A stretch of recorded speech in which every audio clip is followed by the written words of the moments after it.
Looks like it shows up a couple minutes late on here on YouTube, but here we go. Um, Welcome, everybody who happens to be here to being here.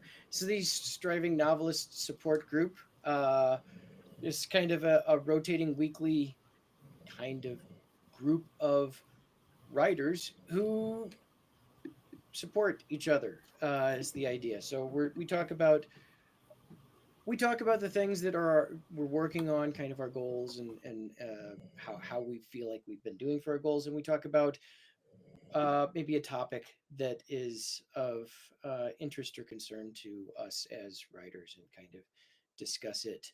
Uh, Oftentimes too much, and with many sidetracks and rabbit holes, but that is what this is, and you have signed up for it by showing up, so thank you. Everybody needs kind of a support group, so um, yeah, this is just to make your Monday a little bit less Monday. So okay, so going around, this is what we typically do. Everybody kind of talk about how your last week, or maybe two in this case, were. What did you do? How did you do on your goals? Or how was your writing week?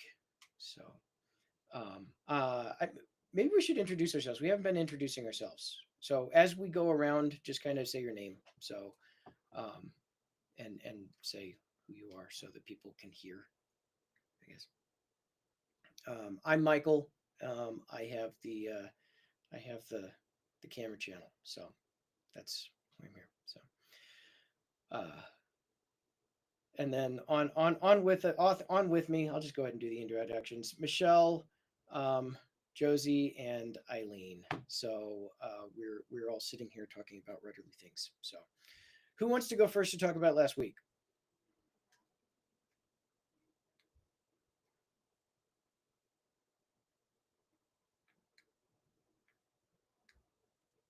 I'm All right, staring Michelle. at Eileen because we haven't heard from her for a very long time. All right, So Eileen. Why I'm don't you putting the tell us pressure about the on. last month or two?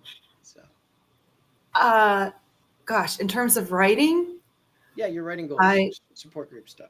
So right. I am just keeping up with my journal. We've been traveling for 9 months, and my one goal for writing is to record everything. And in the words of one of our beloved professors, make a compost pile uh, from which I can draw because I write mostly nonfiction. So I have all of these experiences, and now they're waiting to be turned into something. And I'm going to finish my journal and then see what happens with it.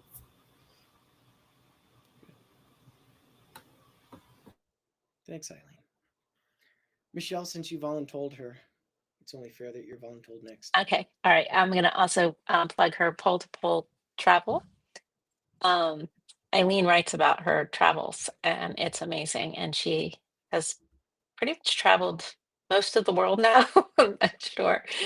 But anyway, you should put that in the show notes, the link to, or in the chat as well, the link to your site, because it's great reading. And yeah, it's wonderful to hear about where you've been and your take on things and your humor, which I love.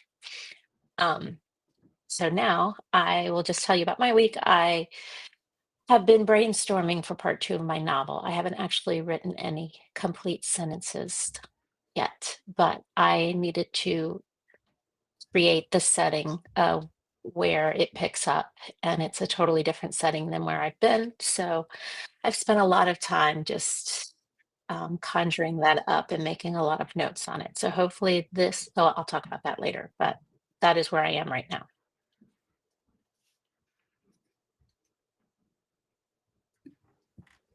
I have been doing little bits of flash writing as my first thing of writing every day, and I've been having so much fun with that. Like, just straight up fun. Like, I'm just really enjoying it. Little tiny baby pieces, like 50 words, 100 words. I think the longest thing I wrote was like maybe 250.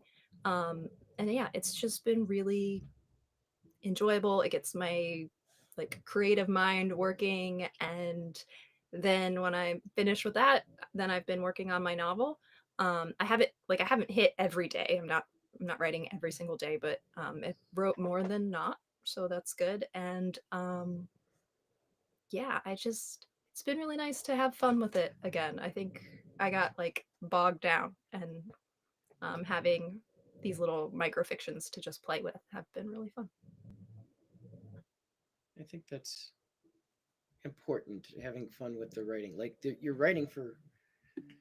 I find myself whenever I'm having fun with writing, it seems like my writing.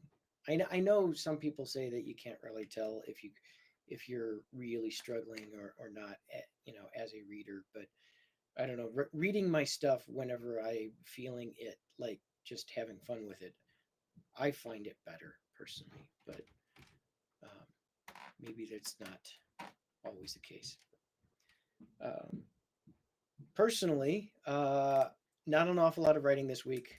My wife was graduating. We had graduation celebrations, ceremonies, maybe to take care of, and we had family and stuff. So graduation's over, and hoping to be able to kind of get back to. So one thing that I had been doing was like more or less up till this week. For a few weeks I'd been doing like this kind of small writing thing where I would just kind of write in the morning. Not again, not every morning, just no pressure, but whenever I could just kind of feel like I could do so. It was an opportunity rather than a requirement. I would sit down and kind of write, just kind of free form in the mornings, and if I could in the evenings, also just do kind of try and do some story writing, not necessarily of any particular thing, but write something that sounded story-ish. Didn't have to be a long thing or a complete thing or even a really polished thing. Um, and I want to get back to doing those sorts of things again this next week. But I'm thinking that maybe I might switch some things around and carve out. Maybe I'll put the story thing in the morning, and I'll try and carve out some time in the evenings again as an opportunity rather than a requirement to work on my novel that I was working on up till recently. So I try and get back on track with that now that things are hopefully getting on the other side of hectic. So that's my goal. So we'll see how that goes. It may not completely happen this week, but we'll see. Yeah. But anyway, so we were kind of talking around what to talk about today, and one of the things that we kind of come up with was we were some discussions were made about like being a good literary citizen, or being, whenever, correspondence between us and literary magazines or agents, or thanks for the opportunity, oh, thank you for publishing this, or how to follow up, how to be a good literary citizen. And I think there's a lot to that, and it's not just necessarily about kind of the networking aspects, but there's community building aspects to that as well, and it goes to a lot of different places. So being a good literary citizen and maybe trying to build a good literary community, not just for yourself but for everybody. So thoughts on that? I think I want to kick it off with just talking about following guidelines. I think whenever I read articles, particularly about like literary magazine editors, some of their biggest complaints concerned writers not following guidelines, not addressing the editor. Sometimes they want you to actually, they'll say fiction editor in a name. Sometimes that's not a big deal. They have their little quirks, and they often say what they are right in the guidelines. If they want you to put your name on the manuscript or not, those sort of things. Or they might say, please, it takes us 90 days to respond usually. Please don't query before that. just getting an idea of what their expectations are up front that you can control because they're telling you, this is what we like, this is what we don't like. I think that's a great place to start. Yeah, makes sense. And then after that 90 days, you can if they say if you don't hear from us in such and such time, go ahead and follow up. Then be don't be that I hear stories from people who get such entitled uh, inquiries from writers to be, often many of which who will go on to remain unpublished for the rest of their lives because of just their own mindsets, I guess. But yeah, be nice, be good. I feel like I'm the exact opposite. I'm afraid to be like a burden or annoying Mm-hmm. or like, oh, you're busy, your time is so like precious. And um therefore like that's more where I come from is like, is my email going to like take up valuable time for you? Like, I don't know. That's more my concern, I guess. Yeah. Josie, I feel the same way in terms of thanking an editor or something. When I do get accepted, or even when I get a kind rejection, do you turn around and say thank you? Which would, if we were in person, face to face, I would certainly do. But everybody's emails are clobbered up these days, and I feel the same way. I'm like, oh, am I just adding one more burden to them? Am I just adding one more thing they've got to open, one more thing they've got to do, even if it's something nice on the inside? Um, I don't know where I, you guys stand about that. I think the nice thing about that, Eileen, is most of the time you have to respond and say that your work is still available because most places, unless they specify, you're submitting things simultaneously. So usually they will say, please let us know if your work is still available or, something. So it opens the door to, you have to respond and then you can start with thank you. It's an honor, something like that. I sometimes do thank editors for rejections when they're personal. If they've taken it's just a line. I always say, thank you for your thoughtful, encouraging response. I look forward to submitting again. Something, Mm-hmm. one or two lines, and it's I feel like I can't bring myself not to do that if they've taken the time to say, "Hey, we like this, but it just wasn't a fit. Please submit again." I wouldn't respond to every single rejection, the form rejection. I'm not thanking anybody for a form rejection. Yeah, yeah. It's a good point. Like, I don't know. I think, yeah, I can see both sides. Like, I don't want to be a burden, and they constantly talk about how much they have to go through and how much they have to weed through on their. But maybe a thank you is just the sort of thing they might need in the middle of that to just feel a little better about their day. I don't know. Maybe that'll help build some goodwill, um, for for future connections. And maybe they'll have some AI chatbot who's reading all of their emails, and it'll just help grind up some extra work hours and cost some billionaires some money that they've been whining about lately because you're too polite. And I So think if it's a sentence or two, but like, I think they probably get a lot of people that come back and they're like, well, why? What was wrong with this? Or can you give me, mm, I'm sure there are a lot of people that overstep. I don't think a yeah, simple thank you that they just have to delete is ever going to that's be an overstep, right? yeah. You're not putting any kind of a claim on them, like asking for more or anything like that. So that seems fair enough.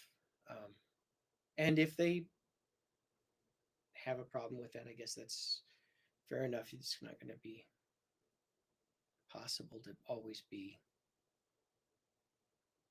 on the ends with everybody. So,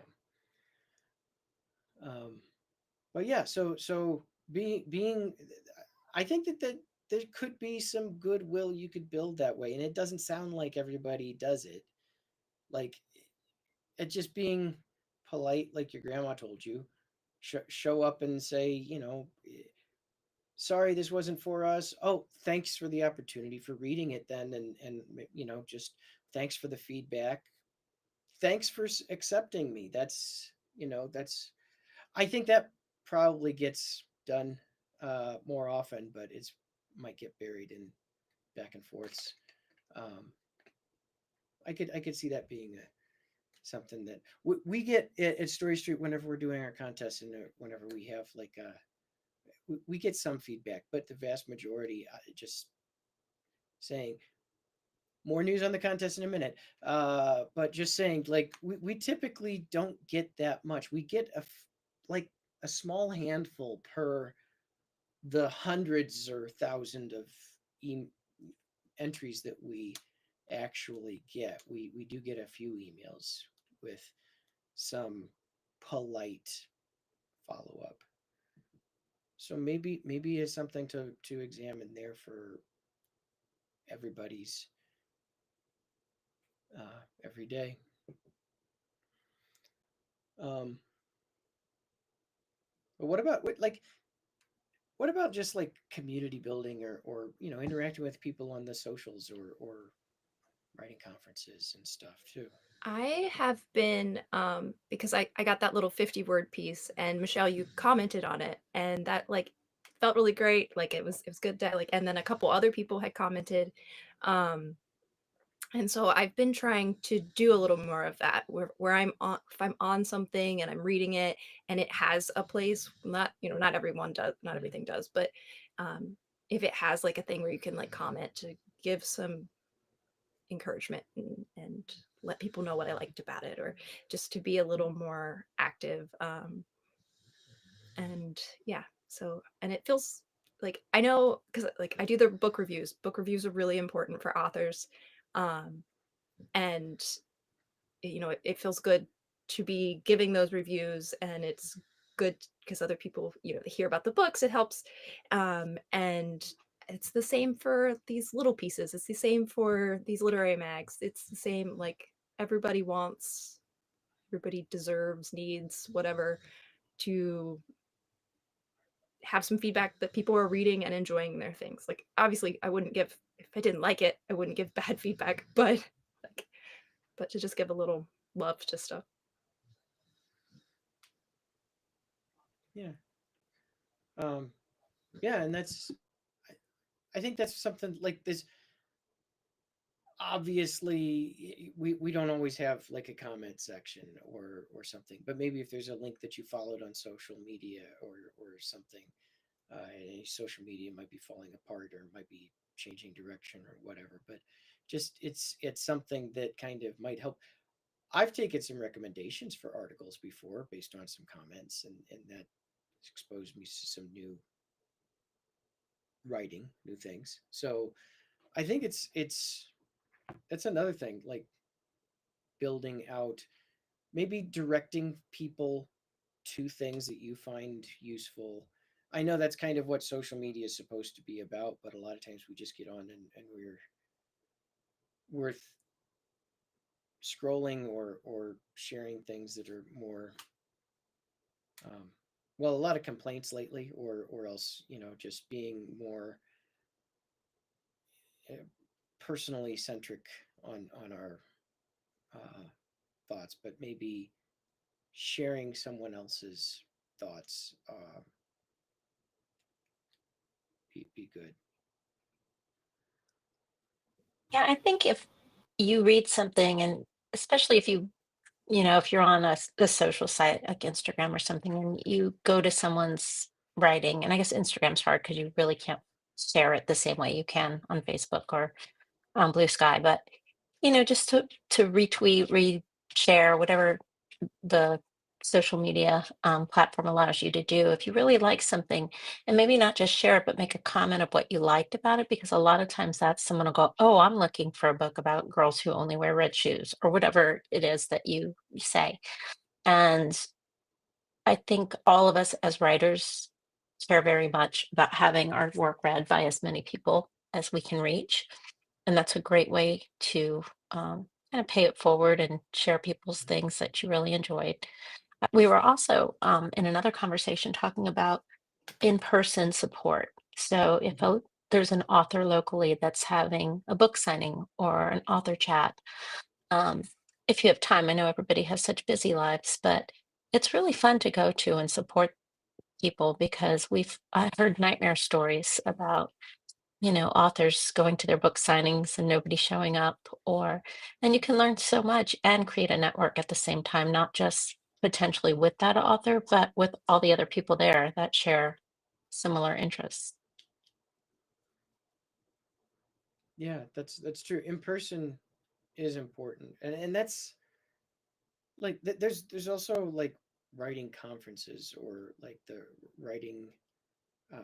They have not every place has writing conferences. Here in Colorado, I'm actually lucky we have like three, but there's Fort Collins, Colorado Springs, and Denver. Like there's even more, I guess, if you get up into the mountains. But like not every place has those necessarily, or you have to travel to get to them. But there's usually some local something that you can contribute to and show up. Like it's not just about networking though. Like it's um, the idea of networking is a bit of a cynical it really is. It's kind of taken hold in everybody's thing. Like I need to make connections so that I can get ahead and I can make something useful for me in my career. And then, you know, it's the whole pull the ladder up behind you rather than, actually helping people up the ladder after you kind of thing. Networking is friendship. If you can't make friends, you're not building a network. That's just how it goes. Like you're not networking then. You're just collecting business cards. Um, you can wallpaper your house with it, but you're not like that. You go to the writing conferences, build some friendships, talk to people. It helps you making that humane connection. It helps them too. So that's how Story Street started, right? We were It was. all in the same place and we were making friendships first. We were, and that's how we started this. And it was more based on friendship than any type of writing goals or career goals or anything like that. It was just about being with people who we were lifting each other up, supporting each other, um, having meals and cocktails together sometimes. But it was fun. Yeah, you can do that without going to a master's program or to a writing conference. Like look for they have what do they have those meetup like there's meetups everywhere. Find some of those and just go showing up and being interested in someone else's writing. Like finding people to be interested in. It's good for you as a person, but also that makes it's good for them. Like it's that's what makes the writing having a writing community is good for everybody. Like building that, I think, is the important part. I know we like semi recently moved out just outside of Pittsburgh.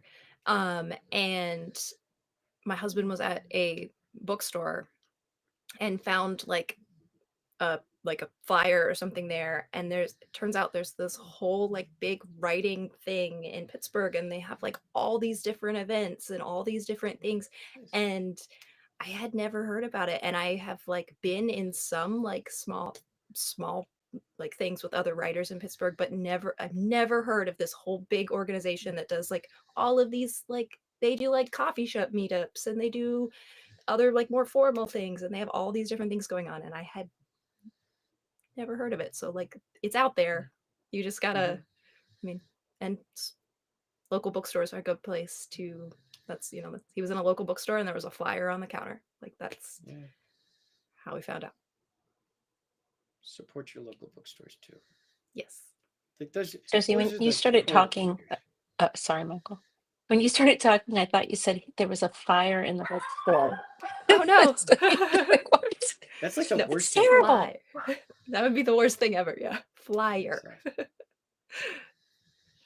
um, local bookstores, it's a good one for both what Michelle was talking about with the finding authors, who might be on their way through. A lot of times, authors doing these book signing tours, especially, I think we talked about this a couple of weeks ago. Like, there's not a lot of marketing budget from the publishers that are actually sending these authors out. They're just going a lot of times off themselves to find some bookstores to do a signing at. It's kind of, they're taking it on themselves to do it, and it's their own time, and I imagine that's going to be especially, um, I don't know, it'd mean a lot to them to see people showing up. um, Stephen King's probably got enough um, people showing up, but also, like what Josie was talking about, the local bookstores probably plugged in, like, to the whatever the local writing community has got. The libraries too. I know our Mhm. our county library, they have local authors that will have, talks, but they also do this Henrico County All Reads, and once a year there's like a book they focus on. This past year it was the Paris novel by Ruth Reichel, and then they have a big talk where she comes and she signs books and she talks, and it was wonderful and free, which I think, it's great publicity for her, but it's also wonderful to do for the community. And local coffee shops. I always browse the board. It's got a million Mm. things stuck to it, and there's always something going on. Yeah. And having been one of the writers who has somebody reach out to them out of nowhere, because writing is such a lonely thing sometimes, or solitary thing, not necessarily lonely, but a lot of times you can feel like you're just throwing something into the void and nobody notices. But when somebody reaches back and says something to you, it's the world. It gives you so much energy, and that connection means everything. So I endeavor, like maybe it was Josie, to say something on somebody's, well, Substack is mostly what I'm on, but always leave a comment, leave a like, try and start a conversation. And I think there's no better way to ensure that you get into a conversation than to try and write in the middle of a coffee shop. Someone is going to come over to you, and especially if you're writing by hand, get yourself a fountain pen or something that'll get people's attention. They will come by and interrupt you exactly whenever you have like a brilliant thing that you're about to write down, and you can build a lifelong friendship, anonymity. Anyway, you can build something uh, from from that. Um, but yeah, writing. I know there's writing groups that go out and write at coffee shops too. Um, Anybody done writing conferences besides me that's been to? Like, I've done. I haven't in few years. With the school and with the baby thing. But um, I wish we had Margie here because she just did the one in Hawaii, the Kauai. yeah. Yeah. That's my goal now that I'm through through my master's program. I really want to start at least once a year going to a writing conference, hopefully with In some of my Hawaii. friends from Story Street. Yeah, that's That's one of my big goals too. I'm doing my husband used to travel a lot for work, and so that meant that I didn't get to do any traveling because we have a child. But so now my goal is to hit up like at least one a year maybe, and because I want to do some of that networking, and it's not a strong suit for me, but it's something that I would like to do. And I have found that like book people are generally my people. So you know, it makes it a little easier. I've met some good people at writing conferences that I had been to, and yeah, there's a lot of different types of people there. They're there for different reasons, and some people are there because they think that there's some magical, like they show up and then they're suddenly best selling.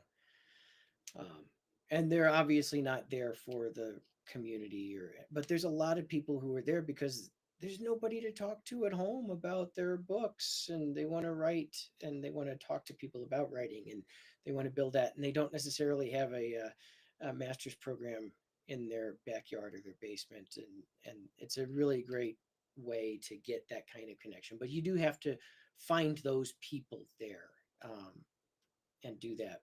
A lot of the agents and the editors that are there, I mean, not all of them, but a lot of them are those kind of people too. And that's why they're there, because they like books. That's why they got into it. And I think a lot of them get so bombarded when they go to those things with the me people that are like, hey, here's my book, when are you going to publish it? Oh, how about now? Kind of interactions, that having the, hey, let's just sit and geek out together about Tolkien for an hour, or whatever that kind of connection or group is, that you know because they enjoy those conversations too. um, I think that's going to be better. I've had some good conversations with agents and editors that I had no further like follow up about, like an actual work or anything. It was just like good to be there, and I think that was good for them too.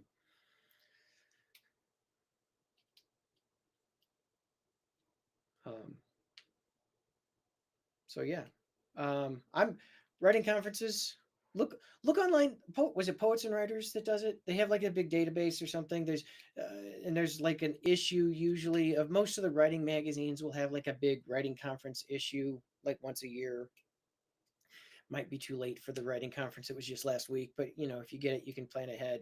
Um, those are good resources for. I checked those off, and I actually had a bunch of those on my list. I'm going to travel. I'm going to go to the, was it the bread loaf one, or the what, heck, sure, Hawaii, why not? But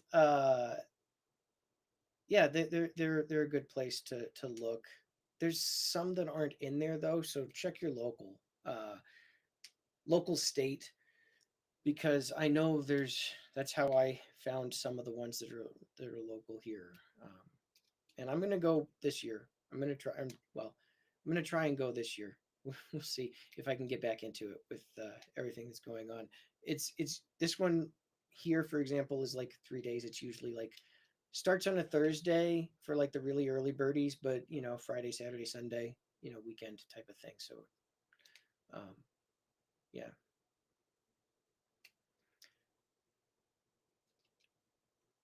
And I don't know about y'all, but like I like just look at the like sometimes like what the speak like the speakers are going to be and like the topics and stuff, and I'm just like nerding out completely on like some of it, and like the these are the things I want to talk about. These are the things that I want to like think on, and to know that there's a whole bunch of other people who are going to be in the same space who also think that these really like nitty gritty things are fascinating.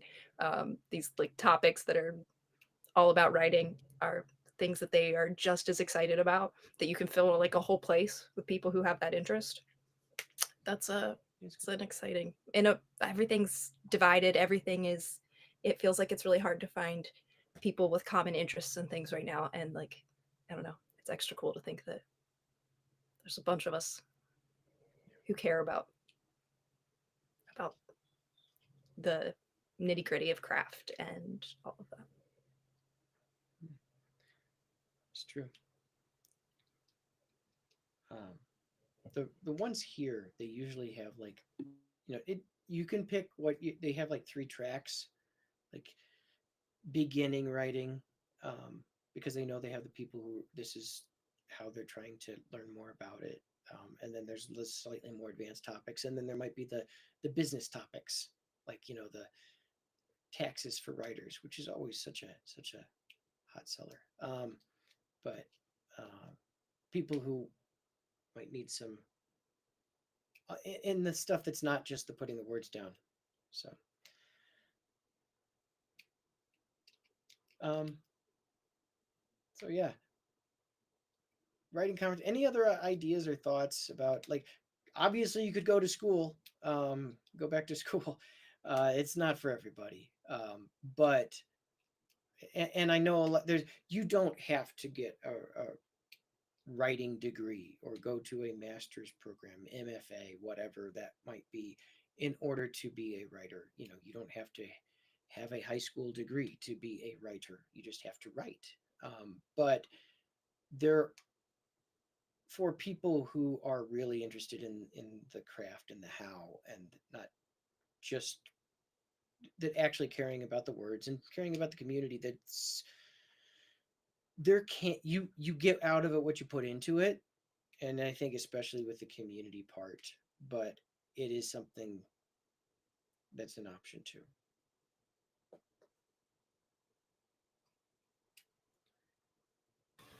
I don't know how community college works in your area, but they're free in Connecticut and in Massachusetts.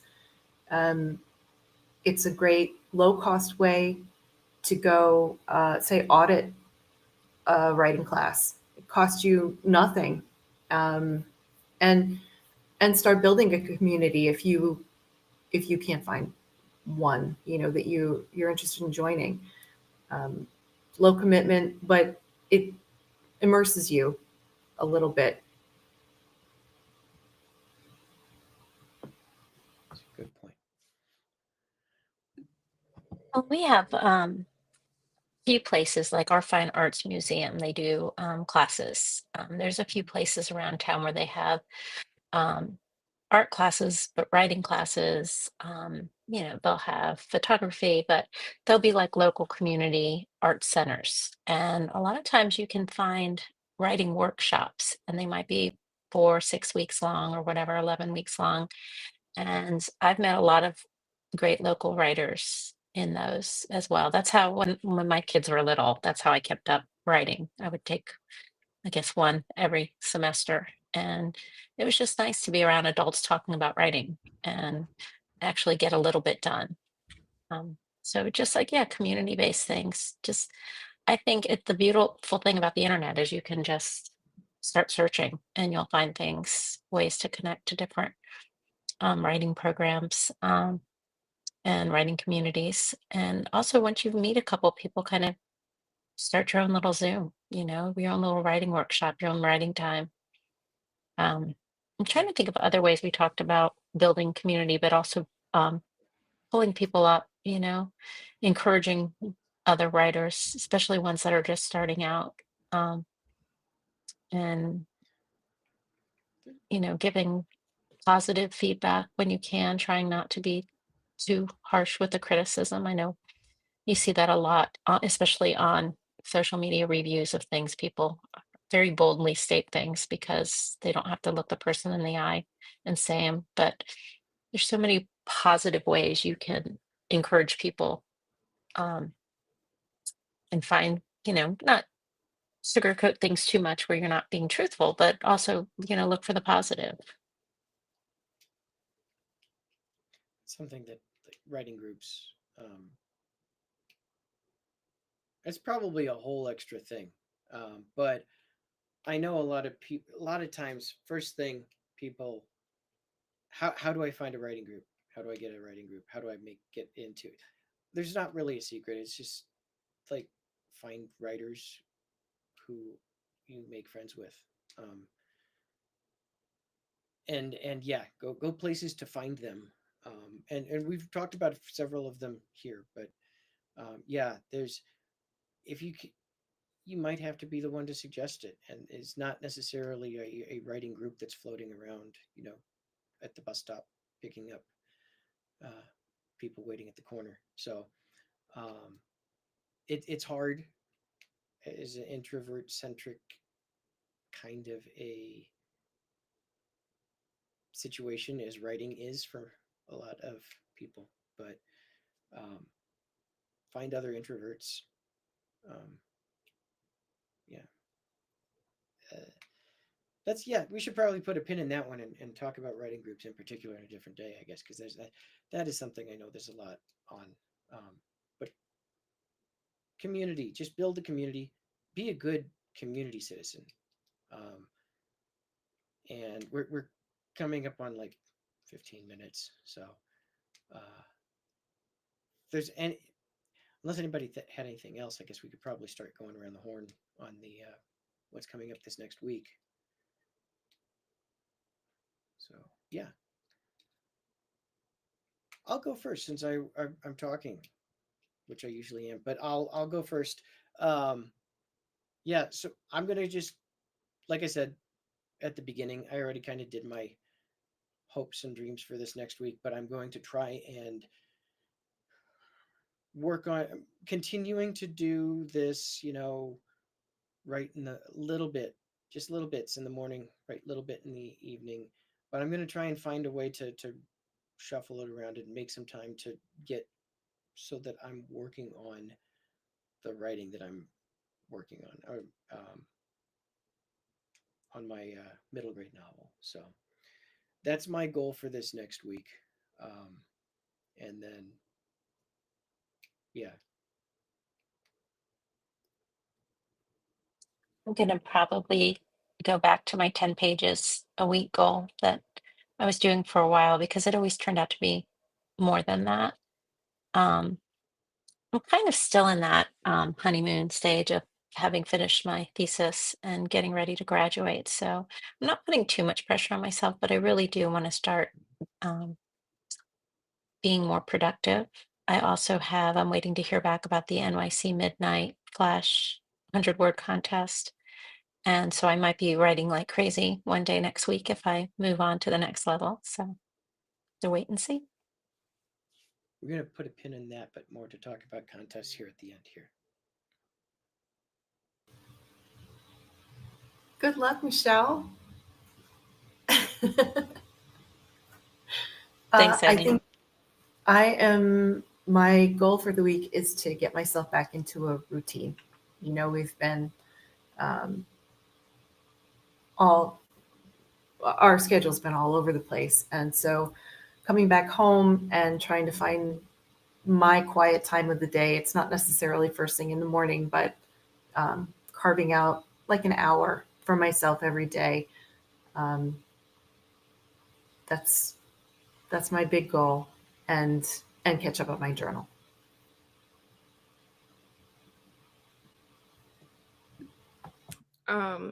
My goal is to continue just having fun with the little flash pieces and allowing those to like get me started and then moving into my novel and working on it a little bit each day. Because I've been having a lot more fun with it than I've had in a while. So it feels good. And Eileen, Jack, Elisa, and I often meet. Well, we try to meet every day, and just do quiet working hours together. So you're welcome to join in with that as well. And Michelle has joined us like once or twice too. So Oh, that's great. It's I might see if I can put in find that time. do it, do well. it.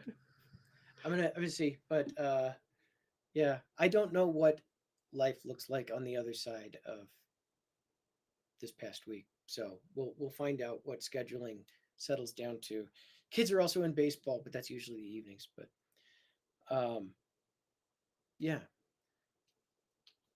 Speaking of contests, just a final word for anybody who happens to come across this. We are going to be dropping the announcement email here any hour for or the announcement article. We're our next contest, Summertime Sadness. That is going to be flash fiction contest like before, microfiction, 100-word stories. The theme of summertime sadness, however you happen to want to believe that interprets, and opening up the 16th, so in 4 days, for submissions. We'll be dropping that in our social channels, on our newsletter, and wherever else we can get a skywriter or somebody to let people know about it. So Any genre, right? Literary fiction or any other genre. genre, there is no genre restrictions. So if you can find summertime sadness as a horror story, or as a memoir, or as an instruction manual for a 18th century bicycle, however it happens to work out as a genre, keep theme it ish, throw it in there. It doesn't have to be heavy handed. You don't have to title it Summertime Sadness. Just show up with your words, and no fee as usual. No fee to entry, and it's $100 prize for the first, and posting the winners on the Story Street Review. So yeah, look out for that. Otherwise, thanks for tuning in. Drop us some comments if you happen to be passing by in our YouTubes, and then we will see you. Subscribe to the newsletter so that you're up to date, and watch for our craft articles, and show up next week. We'll see you guys later.